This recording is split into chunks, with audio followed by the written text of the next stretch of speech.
We're back with some Overwatch. I don't really use this. Also, this logo, I'm cutting out of the green screen now. Anyway, I just moved it. Fuck. Today we're going to be talking about Overwatch 2. Yeah. Okay.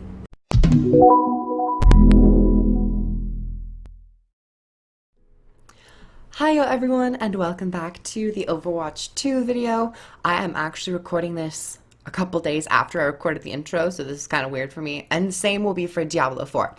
That doesn't matter, it's neither here nor there. Anyway, I'm going to give my first impressions on Overwatch 2, similar to how I did it with World of Warcraft Shadowlands. So if you're in for a little 10-minute first impressions and discussion, sit down, chillax. I'll try to get through this pretty quickly, and it's Overwatch 2, but there's a lot of stuff to go over. So first and foremost, let's talk about the story cinematic that was first shown. Oh my god, it was so beautiful. I mean, Overwatch has historically had really great cinematics and really nice cinematics for their story, especially considering Overwatch in its current iteration doesn't have a lot of story or PvE, which is being changed in Overwatch 2. It's always great to have these cinematics, and this cinematic definitely did not fail in my expectations, and I know a lot of people really enjoyed this cinematic as well. It'll be playing in the background, but just to go over it, it has Winston, Mei, and Tracer going to Pays, and they are fighting Null Sector. And they do a good job, but then they end up coming into some trouble when they have to fight the Behemoth, the big tank daddy. And then all seems lost with Winston until Genji comes up, saves the day, followed by Reinhardt, Brigitte, Echo, and Mercy. So the whole that segment of all the heroes coming together is really what, did it in. That was the climactic scene that got everyone's juices flowing. Other than when they finally killed the Behemoth, that was also great. Overall, cinematic was well done. Animation was great. As for the story implications, this is like the beginning, in my opinion, like the beginning chapter, the beginning set for Overwatch 2. This is where it all starts. As Winston says on the final scene, Overwatch is finally back. So that's great to hear and great to know, and great confirmation. So like we're now, after the cinematic, Overwatch 2 is going full steam ahead with the story. So cinematic, A+ in my book. Maybe not A+, A. I mean, I just don't want to say A+ because there's always the possibility of there being another cinematic, which is just out of the park. Home run, slam dunk. So that was a cinematic trailer, which will be playing, and then we have the gameplay trailer for Overwatch 2. This is where everyone was just biting their nails, seeing what actually was going to be announced and how it was going to look. Once again, we did get the leaks quite early this year from actual BlizzCon, but despite us knowing some of the features and having an idea of how things would play out, I was really impressed with the gameplay trailer. It was a solid gameplay trailer which showed the different features, showed footage of the different features very well.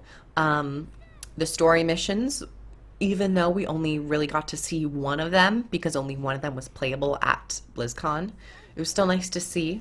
Nice to see some voice acting. We have all the returning voice actors for Overwatch 2, as would be expected. And overall, I really enjoyed it. We had new story missions. We have new hero missions, which are said to be extremely replayable missions, where you fight off different objectives, be it a horde, be it a holdout, an escort, a rescue, whatever Blizzard might think of. Those are hero missions. And within the story and hero missions, you are able to customize your Overwatch characters, level them up, select talents, and augment their actual skills, and also acquire items within chests to further enhance the gameplay. These items include grenades, shields, healing fields, maybe a smoke cloud. I don't know if they've shown all of the items that they have thought out. Of course, you can think of more items such as a smoke cloud, a little EMP, like a Sombra EMP if you don't have Sombra with you. So those were the customization options, only for PvE. It is said it's not coming in PvP, which, you know, is to be expected, and for the best, probably. Though I will say some of the talent options that we've seen already, they just, it makes me want every hero to have a second ultimate like Symmetra 2.0 did. I'm like, some of these are just fantastic, and I want to play them in PvP. So it's a little sad, but you never know. If people like them enough and if they can balance them, maybe they can start to add second ultimates in PvP just to spice the gameplay up. And that's another discussion I've wanted to have in the past about the unpredictability of characters having a second ultimate. I think it adds a different layer to the PvP experience, because now you always know McCree is going to have a Deadeye, but if he did end up having a second ultimate, you don't know what he's going to use in that particular situation. And it could also allow characters to be a bit more flexible in different situations, be it defense, attack, push, a payload, king of the hill. So yeah, speaking of new PvP, we have the new PvP mode Push, which we got to see some footage of the robot. I am good at pushing things. Honestly, so fantastic. So funny and comical. It got a nice chuckle out of me and the other people at Blizzcon. It's really cool. I enjoy it. I haven't played it, but from the gameplay that I've seen, it seems really cool. It's a bit more of a seesaw. At first I was like, isn't it just like a payload? We already have a push. But no, both teams are kind of pushing this payload, and it's a tug-of-war seesaw game where you have to fight off, escort the robot, and then push the objective to your enemies. It's like a soccer. It's a weird mashup. I think I'm gonna really like it. So that's the PvP. In terms of other things announced, we have, of course, new heroes. They have said that in between the time of Overwatch and Overwatch 2, so current Overwatch, they are planning on releasing at least one hero. And with the expected time frame of Overwatch 2, they have about a year, maybe a little over a year. I think we're all conservatively saying. So I could honestly see them pumping out definitely one hero. I could maybe see them releasing a second hero who might not be an extreme lore figure, but a hero that has some place in the story, of course, because all heroes find a place within the Overwatch lore. But I could definitely see them releasing Echo for the first hero, and then like a secondary hero, like who's Symmetra's guy friend released in the comics, or like Junker Queen, someone, which I could see Junker Queen also having a big place in Overwatch 2, so you never know. But I could see them doing two heroes, but definitely at least one. Other heroes that have been talked about, of course, Echo, and it has been confirmed that Sojourn is staying with Overwatch 2. She will not be coming during Overwatch 1, but we were going to have to wait for Overwatch 2. We've seen some snippets of her highlight intros within the gameplay trailer, which is cool. Nice to see that they have some animations going for her. She has like this hand cannon, and she seems like she can jump pretty high, so definitely a damage hero. I guess she could be a tank, but I expect her to be a damage hero. I think we all kind of do. And we got the heroes down, we got the new game modes. New maps and story are coming with Overwatch as well. All the new, oh yeah, I totally forgot to mention, all the existing Overwatch 1 heroes will be playable in Overwatch 2. And also, they are getting some character design updates. Excuse me. But that's really exciting to see. We've already seen Mercy, Tracer, Lucio, Reinhardt, not Roadhog, who is it? Torbjorn, Bastion. Have we seen anyone else? May? I don't know if I said May. And, yeah, I think those are all that we've seen so far. Genji. And, I don't think... Brigitte doesn't really look different from what we've seen. Reinhardt, all that stuff. So, yeah, new hero designs. I'm excited to see those as they come. and as they decide to release them. But I think that's about it with the new features that were introduced. Now, to talk about how Overwatch 1 is going to transition into Overwatch 2.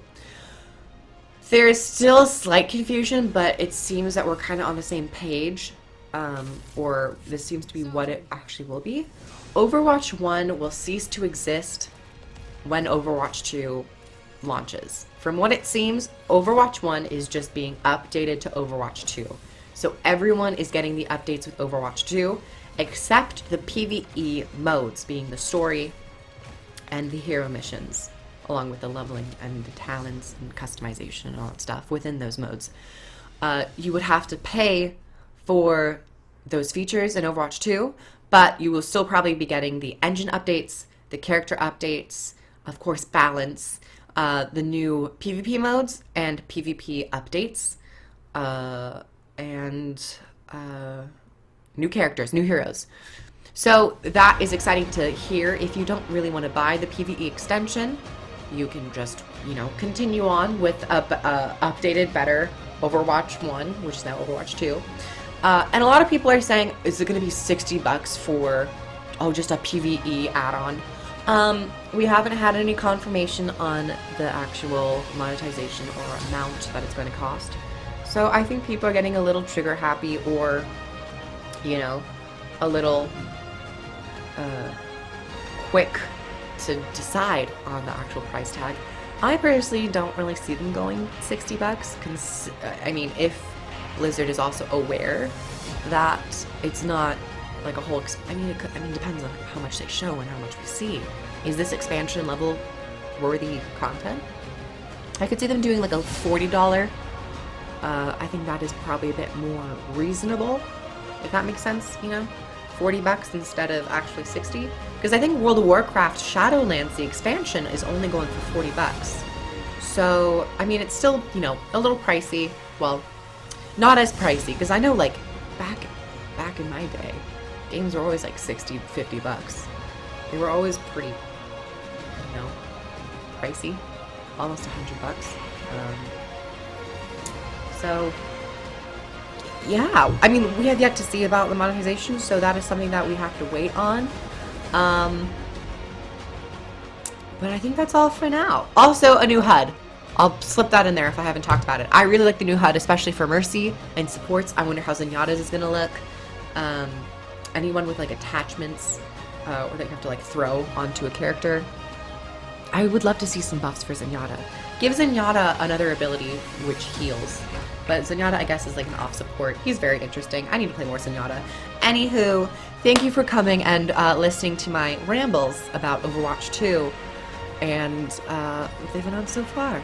Like the video if you liked it. Comment down below on your thoughts about Overwatch 2 so far. The characters, the art, your speculations, and subscribe for more content. And all the links are down below in my description box. Discord, Twitter, if you want to, like, say hi and, like, communicate. I'm here for you. So, thank you guys so much for watching, and I'll see you guys in the next video. Check out for Diablo 4 soon. Bye!